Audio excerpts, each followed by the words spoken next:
Hola a todos, bienvenidos a una sesión más de nuestro curso sobre metafísica y ontología aquí en el Pensamiento en Llamas. Bueno, pues vamos a darle inicio a este segundo bloque de nuestro curso sobre metafísica y ontología, que correspondería en concreto este bloque a hablar de la metafísica medieval dentro, pues claro, de la historia del pensamiento occidental, ¿de acuerdo? Y bueno, pues vamos a dar inicio a este bloque hablando de la metafísica de Agustín de Hipona, que justo está tratando de responder ciertos problemas tanto filosóficos como religiosos, ya lo iremos viendo a lo largo de esta sesión, que conciernen al propio credo judio-cristiano, como por ejemplo este de cómo es posible que pues si el Dios trino es uno, pues a la vez sea tres dioses diferentes, ¿no? Entonces todo esto lo iremos explicando a lo largo de esta sesión, cómo la metafísica de Agustín de Hipona trata de responder a estos problemas y a otros, y cómo al final del día, ya lo veremos en su momento, pues la metafísica de Agustín de Hipona va a marcar un antes y después dentro de la historia de la metafísica occidental, porque curiosamente él va a ser uno de los primeros en hablar del famoso cogito, que después se le va a atribuir a Descartes o a Descartes, ¿de acuerdo? Ya lo veremos eso pues a lo largo de esta sesión. Bueno, y claramente pues antes de comenzar sí me gustaría dar una advertencia sobre esta sesión en particular y las subsiguientes, que bueno, pues como nos vamos a meter en cierto contenido, cierto tema religioso aquí pues relacionado al credo judío-cristiano, estos videos se pueden prestar a varias malinterpretaciones y no me gustaría eso, ¿no? Una de ellas sería que yo estoy como tratando de evangelizarte, o sea, tratar de convencerte de que Dios es trino, de que Dios existe, al tratar de hablar y de explicar todos estos temas de metafísica cristiana. Y pues no, pues esta no es mi jugada, esta no es mi tirada. El propósito de estos videos es que comprendas estas temáticas de la manera más simple y más sencilla posible y a la vez profunda, sin simplificar a la misma filosofía con, ya saben ustedes, ¿no? Videos de Kant en 15 minutos y ese tipo de cosas. Y bueno, y también por el otro lado, pues mi intención no es convencerte de que te vuelvas ateo, hereje, dadas las críticas que pues de pronto hagamos a los argumentos que expongan estos filósofos cristianos para demostrar la existencia de Dios, este tipo de cosas. Entonces mi tirada no es esa, mi tirada no es que te vuelvas ateo o hereje por lo que aquí se diga y que vayas a quemar la iglesia de tu comunidad o que vayas a pelearte con tu tía católica. No, no, por ahí no va el asunto, ¿no? Aquí a lo que nos vamos a concentrar en este video y en los subsiguientes en los que veamos filosofía medieval es al contenido filosófico, y esto hace referencia a los argumentos, al contexto ideológico en concreto que se está presentando y cómo las diferentes respuestas filosóficas judio-cristianas tratan de darle afronta a estos problemas contextuales. Y ya, hasta ahí, no vamos más lejos, ¿de acuerdo? Bueno, entonces ahora sí vamos a comenzar. Justo como pues esta es la primera sesión que inaugura el bloque de metafísica medieval, sí es bueno tratar de pues de vislumbrar o de tener en la mente o en la mesa varios elementos contextuales que se van a ir presentando a lo largo de los 10 siglos que va a durar la Edad Media en concreto. Entonces, miren, primero que nada, como yo ya se los he mencionado en otros cursos y en otras sesiones y en otros videos aquí en el Pensamiento en Llamas, hay un enorme prejuicio con lo que respecta al imaginario de la filosofía medieval, ¿no? O sea, cuando nosotros hablamos de la Edad Media, en lo primero que pensamos es en ¿qué? La Inquisición y en cazar brujas, ¿no? También pensamos en oscurantismo, en ignorancia, en inmundicia, ¿no? O sea, que la gente no se bañaba y que pues había pestes y epidemias y así, ¿no?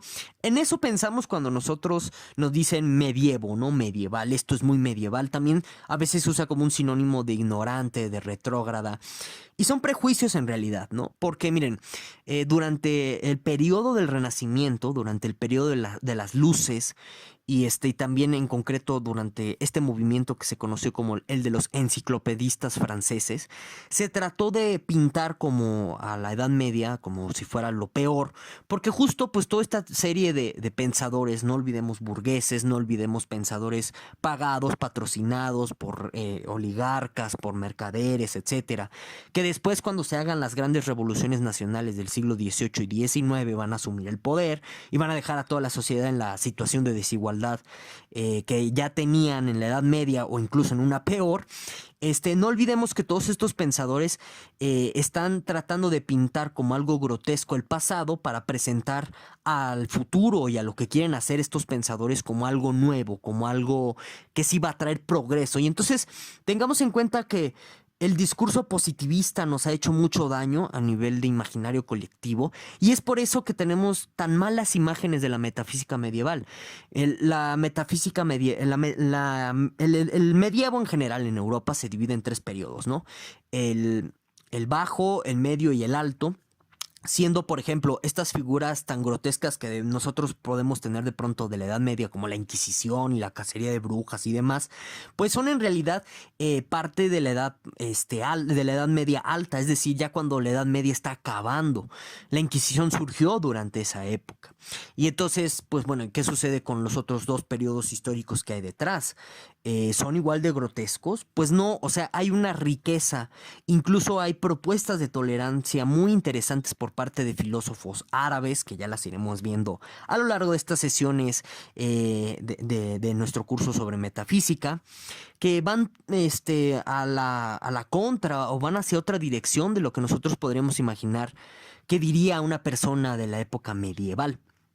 Entonces, la Edad Media es un campo de reflexión que también en relación a nuestro presente es un campo de reflexión complejo porque si nosotros nos ponemos a analizar en sentido social las estructuras más básicas de la Edad Media, bueno, pues siguen existiendo hasta nuestros días. La iglesia sigue operando, a lo mejor no con el mismo poder ni la misma fuerza, pero sigue aquí en nuestros días. Las universidades, tales y como las conocemos, bueno, pues no olvidemos que fueron un invento de la Edad Media y siguen existiendo y siguen politizadas y siguen inclinadas hacia un lado de la balanza política. No son objetivas nuestras universidades, jamás lo fueron. Ya ahorita, en esta época de posverdad, ya nos empezamos a dar cuenta que hay pues académicos, doctores que escriben por conveniencia, que investigan patrocinadamente, etcétera. Y ese modelo de investigación viene de la Edad Media. Nuestros sistemas educativos son medievales. No es por eso fortuito que, por ejemplo, aquí en Latinoamérica, casi toda la educación privada está controlada por el clero judio-cristiano. Eso no es fortuito. Aquí en México, durante la década de los 20, bueno, pues se inició la guerra cristera porque se quería aplicar el artículo 3º constitucional que exigía que la educación fuera laica. Bueno, pues los sacerdotes mandaron a hacer una guerra. Entonces, vean, nuestros sistemas educativos siguen controlados por sacerdotes y tienen estructuras medievales. Vivimos en una especie de neofeudalismo digital, donde ya no hay una sociedad de bienes, sino una sociedad de servicios, así como existió en su momento la Edad Media con este asunto del latifundio, que era una sociedad de servicios, no había derecho a la propiedad, etcétera. Ahorita casi no hay propietarios. En fin, todo esto se los menciono para que ustedes vayan notando cómo la complejidad de la Edad Media no la podemos reducir a ciertas imágenes ridículas, porque al final del día son eso, ridículas sobre la época oscura, pintada por los neoclasicistas y por las personas positivistas, pues del siglo XVIII y XIX. No podemos vivir con esa idea de la Edad Media, porque justo todavía siguen existiendo hasta nuestros días estructuras medievales, tanto de poder, tanto a nivel epistemológico, también a nivel de difusión del conocimiento por parte de nuestras universidades, como les menciono. Bueno, entonces, considerando eso, también hay que pensar que la filosofía de la Edad Media es un intento por llegar a una unidad de tolerancia frente a una multiplicidad de credos religiosos que están empezando a implotar a raíz de la caída del Imperio Romano de Occidente. Entonces, los fenómenos de sincretización, la sincretización es el fenómeno a partir del cual pues un credo religioso en concreto absorbe ciertas creencias de otra religión contraria o similar y pues se llega a un discurso unificado a nivel de credo religioso. Estos procesos de sincretización que se están dando durante el medievo están fungiendo para tratar de llegar, como les menciono, a un discurso unificador tolerante durante los primeros siglos de la Edad Media, que lo que hagan es evitar conflictos entre judíos, entre moros, entre árabes, entre cristianos, ¿de acuerdo? Eso por un lado, y también por otro lado, no perdamos de vista que los primeros siglos del judio-cristianismo son siglos de mucha controversia, de mucha polémica sobre la naturaleza de Dios, sobre la naturaleza del bien, sobre la naturaleza del mal, sobre todo, ojo aquí, sobre la inmortalidad de Jesús. Eso es un asunto muy debatido durante estos siglos, y justo la filosofía va a proporcionar todas las herramientas conceptuales, todas las herramientas argumentales necesarias para tratar de llegar, de nuevo insisto, a estos discursos unificados de tolerancia, ¿de acuerdo?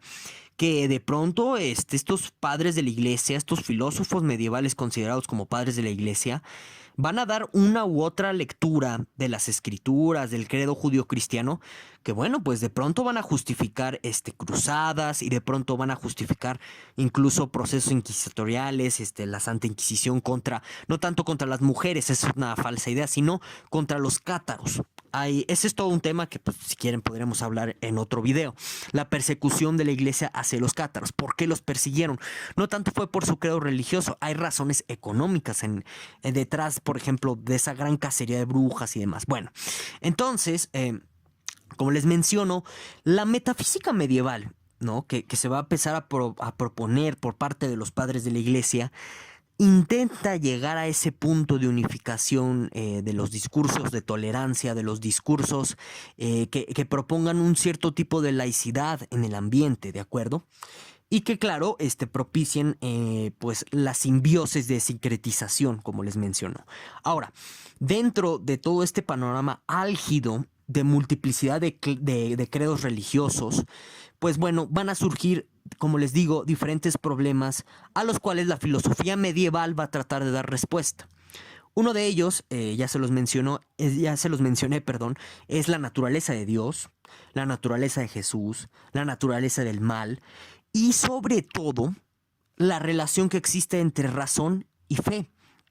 ¿Por qué? Porque hasta este momento de la historia del pensamiento occidental, por las escuelas griegas, la razón se había convertido en un parámetro elemental para las discusiones filosóficas y en cierto sentido parte de la vida educada, de clase, de altas esferas de la sociedad romana. O sea, por ejemplo, si tú eras un patricio y querías volverte senador y demás, tú necesitabas saber retórica, ¿no? Que pues en ese sentido incluiría a lo que nosotros llamaríamos teoría de la argumentación y un poco de lógica, ¿de acuerdo? Y bueno, eso implica, por lo que ustedes pueden ver, pues que privilegie los estudios racionales, los estudios discursivos racionales para acceder a ciertas esferas de poder. Y entonces, pues la Europa de este momento ya estaba entrando a la tradición de que la razón es algo muy importante para las cuestiones del pensamiento y sobre todo para las discusiones teológicas. Y por eso, como ya hemos visto en otros videos, hay argumentos en la filosofía griega en torno a la existencia de Dios, en torno a su naturaleza, etcétera. Y esto es un problema para el credo judío-cristiano, al cual nos vamos a dedicar en este momento, que está empezando a nacer, que está empezando a eclosionar, porque pues justo no tiene suficientes desarrollos conceptuales para explicar cosas como esta, ¿no? De cómo es posible que exista un Dios trino y a la vez digas que es único y que los tres dioses que componen al Dios trino son diferentes entre sí. A ver, ahí explícamela, ¿no? Todavía no tiene estas herramientas conceptuales. Y entonces, por eso les menciono que la Edad Media es un periodo de mucha tensión entre lograr este discurso de laicidad y de tolerancia de credos y hacia otro lado de la balanza, y es por eso que es un periodo tenso de censura extrema, de persecución, de intolerancia religiosa. Entonces estos pensadores filósofos que vamos a ver a continuación están tratando de balancear este asunto, de que no caigamos en un ambiente de intolerancia, ¿de acuerdo? Bueno, y es así que Agustín de Hipona llega en los primeros años del judio-cristianismo y ya en los últimos años de la decadencia de Roma, ¿de acuerdo? Y bueno, en este sentido, como les menciono, hay que entender, y les voy a mencionar algunos aspectos biográficos esenciales de Agustín de Hipona para comprender lo que vamos a explicar aquí como su pensamiento metafísico. Hay que entender que, por ejemplo, él, bueno, pues proviene de una familia pagana, o sea, su papá es pagano, mientras que su mamá pues es cristiana, ¿no? Fue una de las primeras judio-cristianas del cristianismo primitivo, de los primeros cristianismos que existieron en Europa. Entonces, por ejemplo, ahí ustedes pueden ver por ese simple hecho biográfico que San Agustín está entrecruzado a nivel de influencias intelectuales. Por un lado, está jalando pues todo lo que tiene que ver con las costumbres, las creencias religiosas de su padre pagano argelino. Hay que recordar que Agustín de Hipona nació en lo que hoy conoceremos como Argel, es africano. Ojo, no es europeo en sentido estricto, pero es importante tener en cuenta que pues, es una colonia África, bueno, el norte de África es una colonia del Imperio Romano. Y eso también nos habla de un cierto desplazamiento. Ese es otro dato biográfico muy importante, que a pesar de que, bueno, pues Agustín venía de una familia acomodada, bueno, pues él es un desplazado dentro del imaginario social clasista de la antigua Roma, ¿sí? O sea, no es lo mismo nacer en Roma, ¿verdad? En este tiempo, que nacer en una colonia de Roma. No es lo mismo, ¿sí? Y si no, vean ustedes todo el problema que surgió con las reformas borbónicas siglos después, muchos siglos después, aquí en las Américas, ¿no? Que impedía a los colonos, a los nacidos aquí, tomar cargos de gobierno. Bueno, suscitó eso las revoluciones nacionales, las independencias nacionales aquí en América Latina. Entonces vean cómo hay un sentimiento de desplazamiento siempre entre aquellos que nacen a nivel de las colonias del imperio y los que ya nacen como tal en la capital del imperio. Entonces, en este sentido, Agustín de Hipona es un personaje desplazado, es un personaje que tiene una mezcolanza como les digo, de influencias religiosas contrarias. Y eso nos habla ya de entrada de una persona que vive dividida, ¿no? O sea, que tiene una formación dividida en el mundo. Por un lado, es su vida de juventud, su vida de infancia nos habla de un conflicto o un choque de cosmovisiones entre este credo judio-cristiano primitivo, que como les digo, es todavía muy simple a nivel conceptual porque apenas el judio-cristianismo se está expandiendo por Europa y por el norte de África, es decir, por Roma, ¿sí? Entonces es muy primitivo, pero no olvidemos que es monoteísta contra las creencias pues del papá de Agustín de Hipona, ¿no? Que pues es un politeísta, es un pagano de eso entonces, ¿no? Que adora el panteón romano, etcétera. Entonces ya hay un choque ahí a nivel de conceptualización, a nivel de cosmovisión dentro de Agustín de Hipona, ¿de acuerdo? Entonces, eso por un lado. Luego, si nosotros checamos su vida antes de su conversión famosa, pues es una vida de muchos desastres, de muchos desequilibrios, ¿no? Sería algo así como un abogado contemporáneo, o sea, en el sentido de que estudió letras, estudió leyes, estudió gramática, retórica, y lo volvería, pues, un abogado.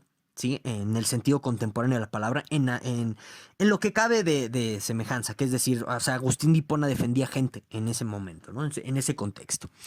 Bueno, entonces, ese es otro elemento importante. Agustín de Hipona tiene una formación culterana, letrada, a diferencia de muchos judio-cristianos primitivos del momento, incluida su propia madre, que no son letrados, o sea, son personas de clases bajas o de clases medias que están familiarizados con personas que les hablan de las escrituras de Jesús, pero en realidad no tienen pues la formación intelectual para leer las escrituras. Entonces Agustín de Hipona sí tiene esta formación, está muy versado él, perdón, en filosofía romana.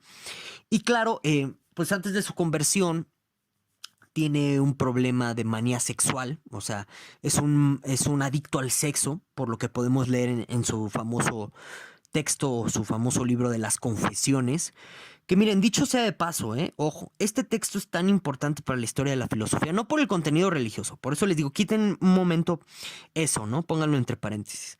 Ese texto es muy importante porque, por ejemplo, algunos, yo los he escuchado, que han llamado a San Agustín el primer fenomenólogo de la historia occidental. ¿Por qué? Porque por la manera en que está escrito el texto de las confesiones en primera persona, como si tú mismo te estuvieras confesando, bueno, en este caso con Agustín, él se está confesando ante Dios. Es un texto que habla de vivencias, ¿no? Y recordemos que la fenomenología, pues, es el análisis de la vivencia para llegar a lo que consideraríamos como el ser. Hay un video de eso en el Pensamiento en Llamas, por si quieres saber más al respecto. Pero vean, o sea, es un estilo muy peculiar, este texto de las confesiones de Agustín de Hipona. Y bueno, nos habla justo de un reflejo de toda esta formación luterana, de esta formación culta que él tiene como abogado, ¿de acuerdo? O sea, pudo desarrollar ese estilo literario gracias a esa formación en los clásicos, ¿no? Bueno, lo que llamaríamos actualmente clásicos. En ese tiempo Agustín serían contemporáneos. En fin. Entonces, como les menciono, es un adicto al sexo. Hay muchas reprimendas en las confesiones y en otros textos de Agustín en torno al sexo. Y bueno, y eso nos habla de que Agustín, al ser padre de la iglesia, pues puso uno de los pilares fundamentales de la prohibición o de la castidad sexual dentro del imaginario y del credo religioso del judio-cristianismo, ¿de acuerdo? Por eso es muy importante checar ese aspecto. Se sale dentro de los límites temáticos de esta sesión, no lo podemos tocar aquí. En fin, continuemos con otros elementos esenciales de Agustín de Hipona que nos sirvan para entender esta metafísica de la que vamos a hablar ya ahorita. Otro de los elementos muy importantes aquí es la cuestión de la convivencia que él tiene con los neoplatónicos, ¿sí? Van a ver cómo el neoplatonismo es clave para entender toda la metafísica agustiniana, ¿de acuerdo? Y bueno, pues él tiene muchos encuentros con neoplatónicos, aristotélicos, incluso hasta con escépticos, cínicos y sobre todo con los maniqueístas, ¿sí? Que bueno, el maniqueísmo proviene de Maní, que era un filósofo árabe, que justo lo que planteaba, lo que plantea todavía el maniqueísmo es el dualismo del mundo, del cosmos, ¿no? Entre dos fuerzas que siempre están en constante lucha, entre el bien, o sea, y una de estas fuerzas el bien y otra el mal, ¿no? Usan los maniqueístas la metáfora de la luz y la sombra. Esto es algo muy importante a considerar porque uno de los retos que tiene Agustín de Hipona a nivel conceptual es vencer al maniqueísmo, es tratar de explicar por qué el bien y el mal no son dos cosas diferentes, por un lado, y también tratar de explicar cómo es que el bien, ¿sí?, es algo predominante, es algo puro, es algo que se extiende, que siempre está presente, por más o menos obvias razones que podemos ir vislumbrando, ¿no? Porque pues el bien sería Dios. Y entonces es una de las grandes apuestas que tiene Agustín, vencer al maniqueísmo, porque muy interesantemente el maniqueísmo piensa que el mal va a triunfar algún día. Y aquí esto es algo muy controvertido entre los especialistas del maniqueísmo, pero los maniqueístas pensaban que Dios era malo, o sea que Dios en realidad siempre está privilegiando al mal. Y por eso el mal siempre va a ganar. Era la única manera en que los maniqueístas podían explicar la existencia del mal frente a Dios, ¿no? Porque si Dios fuera tan bueno, ¿por qué sigue existiendo el mal? Ese problema los maniqueístas lo interpretaban en el sentido de, mira, a raíz de esto, pues Dios tiene que ser malo, ¿no? Porque un Dios bueno no permitiría que el mal existiera, siguiendo que Dios sea todopoderoso y que lo pueda destruir, ¿no? Bueno, entonces, como les digo, esto es algo muy importante. Toda la convivencia que tiene a nivel biográfico Agustín de Hipona con los maniqueístas lo que hace es que él vaya desarrollando paulatinamente pues este deseo de vencer al maniqueísmo, porque no le es suficiente esa respuesta. Y si ustedes se dan cuenta, es profundamente pesimista. Entonces podríamos ver que Agustín es bastante optimista en este sentido con respecto a la moralidad, ¿no? Bueno, ya por último rasgo biográfico importante a mencionar aquí de Agustín de Hipona es la cuestión de su conversión. Está el famoso toma y lee, que fue un día en sus borracheras insaciables y en sus orgías. Agustín se despierta, ¿no? Esto es lo que narran las confesiones, se despierta, ve a unos niños jugando y pues en lugar de decir las palabras típicas de los niños que juegan, él escuchó que los niños decían toma y lee, ¿no? Entonces es una alusión a ve a las Sagradas Escrituras y lee, ¿no? Entonces esto es algo muy importante de entender, o bueno, todo este pasaje, alegoría, quién sabe qué era, quién sabe, por ejemplo, si en realidad sucedió, pues allá Agustín si nos miente, nos dice o nos revela algo muy importante para comprender la filosofía agustiniana. y que él mismo exponía, ¿no? Y justo esta metáfora del toma y lee sirve.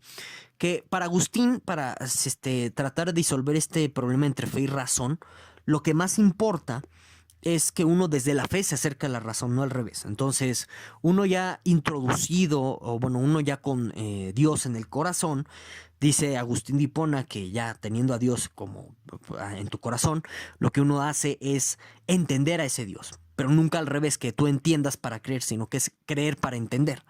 Esa es más o menos la lógica que hay detrás de todo esto. Que esto lo digo entre paréntesis, ¿eh? Y si a mí me lo preguntan, pues eso es profundamente tramposo. Porque, pues, o sea, si te falla el argumento, te puedes amparar con eso, ¿no? Diciendo, no, es que pues, una cosa es la razón, pero pues no importa que estos argumentos no hayan funcionado para defender mis ideas sobre Dios, porque siempre está la fe respaldándome. O sea, tramposo. Pero bueno, esos serían los rasgos importantes a tomar en cuenta en la biografía de Agustín de Hipona para lo que vamos a explicar, ¿de acuerdo? Para esta metafísica platónica. Agustín es un neoplatónico. Y entonces nosotros en la semana pasada hablamos de Plotino y esta cuestión de las hipóstasis, ¿sí? Y del panteísmo plotiniano y cómo surge o cómo nace a partir de Platón.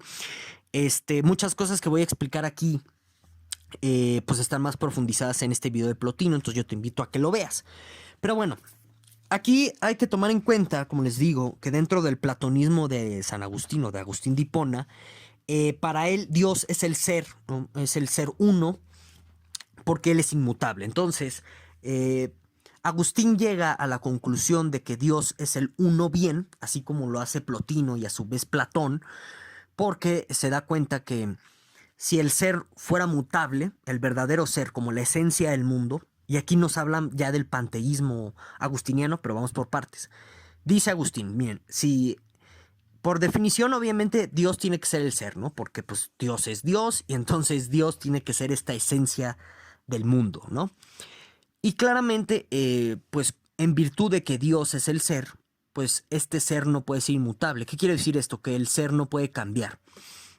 Y entonces, esto nos recuerda a lo que ya decía Parménides en su famoso poema. Ya a Parménides lo expusimos en otras sesiones. Parménides decía que el ser era inmutable porque si el ser cambiara, pasaría de ser a no ser. Es decir, por ejemplo, piensen en un madero que se consume con el fuego, ¿no?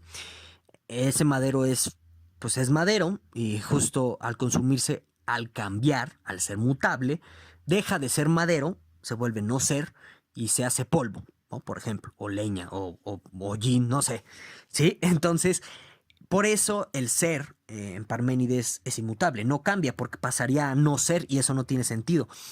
Y entonces en Agustín es el mismo argumento para decir que el ser es inmutable, o sea, que Dios es el ser, ¿no? Porque por definición Dios no podría no ser, no existir, ¿no? Porque Dios existe en virtud de su misma perfección. Y además da otros argumentos Agustín de Hipona. Como por ejemplo, ya lo veremos ahorita a continuación, da un argumento de ideas innatas como lo va a hacer Descartes o Descartes, ¿sí? Ahorita lo vamos a checar para justificar la existencia de Dios. Bueno, entonces, para Agustín Dios es el ser, es decir, la esencia del mundo, y por lo tanto, Dios es el mundo. No sé si esto sea lo suficientemente claro. O sea que para Agustín todo en la realidad es Dios. Y por eso es un panteísta plotiniano, platonista. ¿Por qué? Porque pues al final del día es un tipo de panteísmo lo que él está postulando, en donde Dios es el ser y es el uno, y dentro de ese ser uno también caben todas las virtudes, cabe el bien, cabe etcétera, todo, ¿no? Ok. Ahora, tomando en cuenta eso, podemos comprender qué está sucediendo con este problema que está surgiendo en el mundo judio-cristiano en torno a la unidad de la Trinidad, ¿sí? Porque recordemos que para el judio-cristianismo Jesús es un Dios, pero pues entonces hay una multiplicación ahí de dioses, también está el tema del Espíritu Santo. Entonces, ¿cómo se entiende dentro de la teología cristiana? Bueno, pues con el platonismo de San Agustín, que como les digo, está retomado de Plotino y a la vez son ideas platonistas, se explica muy bien qué está sucediendo con la unidad de la Trinidad, ¿no? El Espíritu Santo y Jesús serían hipóstasis del Dios uno. Entonces, recordemos que es una hipóstasis. Para Plotino, hipóstasis las tenemos que entender como modos del ser, o modos de ser, o modos de existir. Entonces, yo les ponía en el video de la sesión anterior un ejemplo con el agua y los cubitos de hielo para entender qué es un modo de ser. Tanto el agua en líquido como los cubitos del hielo son agua, los dos son agua, pero son diferentes, pero está existiendo el agua en dos modos diferentes. Cuando es líquido, ese es un modo de ser, un modo de existir del agua en forma líquida. Pero pues cuando el agua se condensa y se vuelve hielo, esa es otra manera de existir del agua, ¿sí? Y ese es otro modo del ser del agua, ajá, hielo. Entonces, esas dos, el líquido y el hielo serían dos hipóstasis del agua, es decir, dos modos diferentes en que existe el agua. No quiere decir por eso que estamos hablando de dos aguas diferentes, tanto el agua líquida como el agua en hielo, ¿de acuerdo? Es la misma agua, pero están existiendo de dos formas diferentes.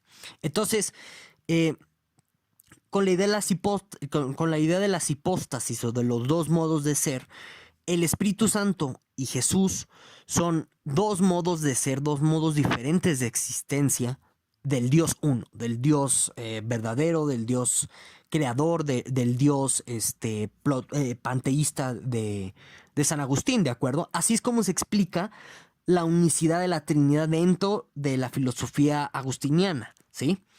Entonces, si ustedes se dan cuenta, esto de las hipóstasis va a generar otros debates a futuro, que ya lo veremos en otras sesiones, ¿sí? Porque siempre queda en disputa si estos modos del ser son causa de nuestra percepción o son parte de la naturaleza del ser. Es decir, por ejemplo, el hecho de que el agua se pueda presentar o que pueda existir como hielo y como líquido, eso depende de que nosotros percibimos dos maneras diferentes de existir del agua, o es porque el agua de hecho puede existir de esas dos formas diferentes con independencia como la percibamos. Eso abre un debate muy profundo, ¿sí? Entonces aquí la cuestión del Espíritu Santo y Jesús como hipóstasis del Dios uno explica la unicidad de la Trinidad porque son modos de existencia diferentes de Dios y a la vez le da unicidad a la Trinidad, como les menciono, y explica por qué son dioses diferentes. Siguen siendo dos dioses diferentes, pero son uno porque son dos modos diferentes de existir. Y entonces, si ustedes recuerdan lo que vimos en la sesión anterior con Plotino, con el uno bien, con esto de logos y demás, también es una cuestión de gradación de la existencia. ¿Qué quiere decir esto? Que son modos o intermediarios, ¿sí? Según la metafísica plotiniana que revisamos en la sesión anterior, son modos o grados en los que uno también va conociendo al Dios verdadero. Y también son modos o grados en los que la existencia va interactuando con pues el Dios uno, el uno bien, ¿de acuerdo? Entonces, en este sentido, el Espíritu Santo y Jesús son dos, al ser hipóstasis en este sentido plotiniano, que está recuperando Agustín de Hipona, son dos modos diferentes de existencia del Dios uno, y son dos modos diferentes en los que hay gradaciones en la existencia. Es decir, el Espíritu Santo sería un nivel de la existencia cercano al uno bien, ¿sí? Pero por gradación, ese nivel de existencia se está comunicando con otras existencias no tan perfectas, de tal suerte que su nivel de imperfección les impide comunicarse directamente con el Dios uno, ¿sí? Jesús estaría en nuestro plano de existencia, así lo explica Agustín de Hipona, porque es un plano de existencia que le permite al Dios uno como hipóstasis, como modo de ser del Dios verdadero, del Dios uno, es un intermediario entre esta existencia imperfecta y el Dios verdadero, ¿sí? Entonces, el Espíritu Santo, Jesús, son hipóstasis del Dios verdadero, del Dios uno, y son niveles intermediarios para diferentes seres que se encuentran en diferentes grados de perfección, ¿de acuerdo? Bueno, entonces, de esta forma se explica el Dios uno. De esta forma se explica el Espíritu Santo y Jesús como hipóstasis de este Dios uno, y se explica la unidad de la Trinidad.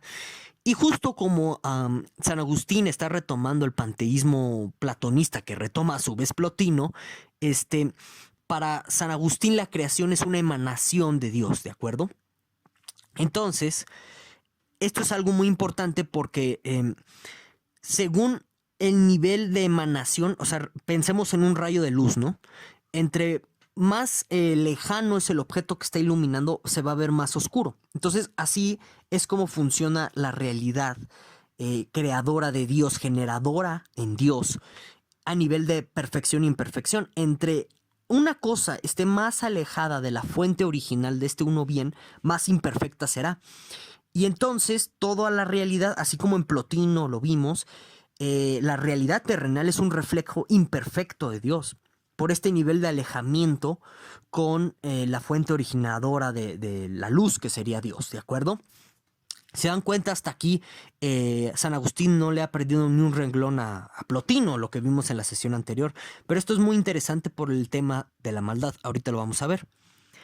Ahora, algo aquí muy importante de comprender es, así, antes de continuar, brevemente les menciono. Justo esta realidad terrenal, que es un reflejo imperfecto de Dios, es lo que Agustín llama como la ciudad terrenal, ¿no? Y esta ciudad terrenal está presente en su texto famoso de la ciudad de Dios, siendo el paraíso la ciudad de Dios, que al ser una ciudad tan cercana a Dios, por eso es perfecta, ¿no? Entonces aquí se desarrolla, por ejemplo, hay algunos filósofos de la historia que dicen que la cuestión de la lucha de clases en realidad ya está presente en Agustín de Hipona, nada más que no presente en esos términos de lucha de clases, sino que en términos de la lucha del hombre contra el pecado, o bueno, del ser humano contra el pecado. Entonces, por ejemplo, Agustín de Historia San Agustín ve a la historia en ese sentido, como una lucha constante del ser humano, contra el pecado. Y la transición de cada una de las épocas como una época de cada vez menos pecado, de tal suerte que la última época va a desaparecer el pecado y ahí estaremos en la ciudad de Dios, ¿sí? Esa es su teleología histórica que se justifica a partir de esta metafísica platonista plotiniana. Fíjense qué interesante, ¿no? Bueno, ahora sí, ya continuemos. También dentro de toda esta metafísica de corte panteítica, plotiniana, platonista de Agustín de Hipona, se desarrolla lo que han nombrado algunos especialistas como el cogito agustiniano.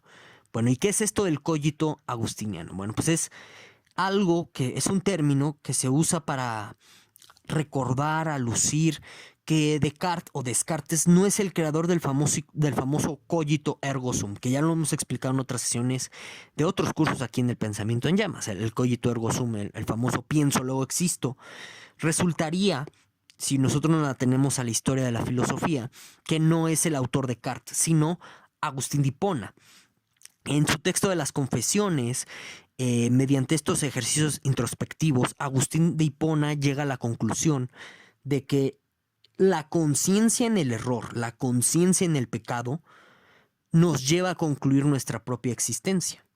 Fíjense qué interesante. En Descartes era darte cuenta de que tú eras un ser pensante para concluir que existías. Aquí, en Agustín de Hipona, era darse cuenta de que uno es un ser pecador para darnos cuenta de nuestra existencia.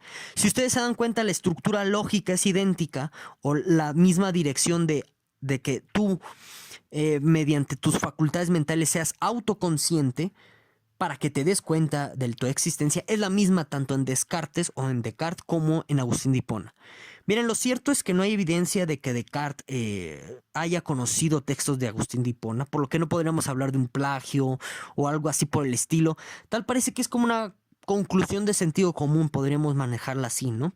Pero aquí lo interesante es que a partir de esta afirmación del yo existo agustiniano, ¿sí?, se sigue la idea de las ideas innatas, valga la redundancia. Agustín de Hipona justifica la existencia de Dios como Descartes o Descartes a partir del argumento de las ideas innatas, que se los recuerdo rápidamente.